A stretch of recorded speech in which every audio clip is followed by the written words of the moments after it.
بسم الله الرحمن الرحیم. درې خبرې دي. د ځان سره یاد ساته چې کله ځان له کېږې، کله روان یې، کله ناست یې، کله ولاړ یې، هر وخت کې دا باید ستا په ذهن کې. اول، که ته هر څومره مالداره یې، که هر څومره شهرت لرې، که هر څومره په نعمتونو کې، که هر څومره ښایسته صحت دی، قوت دی، زامن دی، جایدادونه دي، ډیوټي دي، وظیفه دي، وزارت دي، ریاست دي، یو وخت به راځي چې دا به ختمیږي. دا باید ستا په ذهن کې دا هیڅ شی د همیش دپاره نه وي. او یو وخت به راځي چې ستا دا مال، ستا دا قوت، ستا دا شهرت، ستا دا وظیفه یا ریاست، ستا زامن، ستا جایدادونه، ستا چې څومره تعلقات دی، دا به ټول شاته پاتې کېږي او یو به ستا سره وفا نه کوي.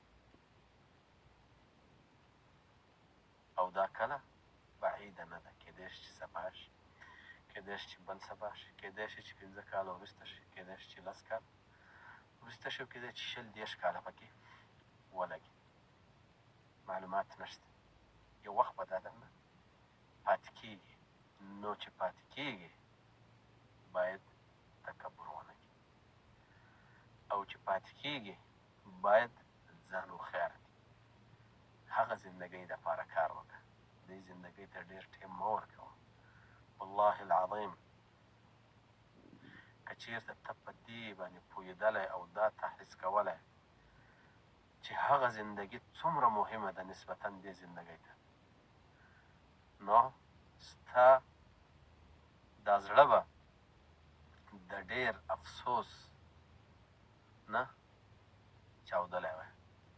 والله لو ان القلوب سلیمة لتقطعت اسفا من الحرمان. خو مشکل دا ده چې زموږ زړونه روغ نه دي. دا یوه خبره شوه. دویمه،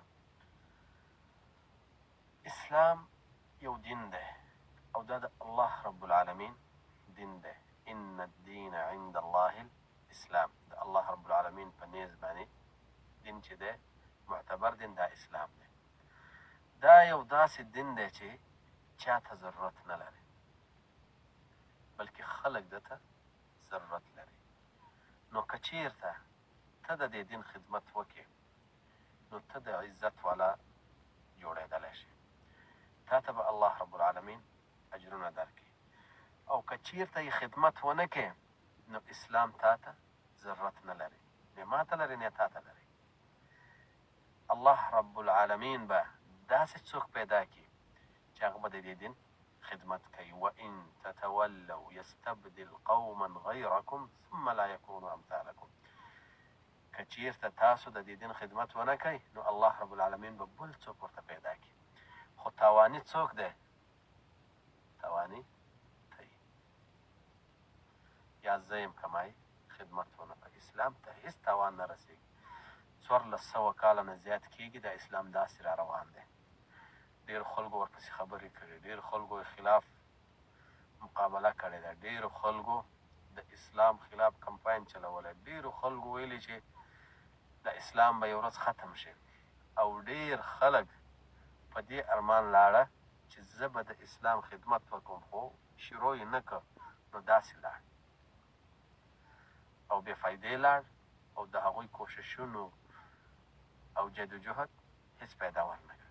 نو د دې وجې نه د سبا نه یا د نن نه دا سوچ وکړه چې زه څنګه د اسلام په خدمت باندې خپل ځان عزتمند کم او مشرف کم.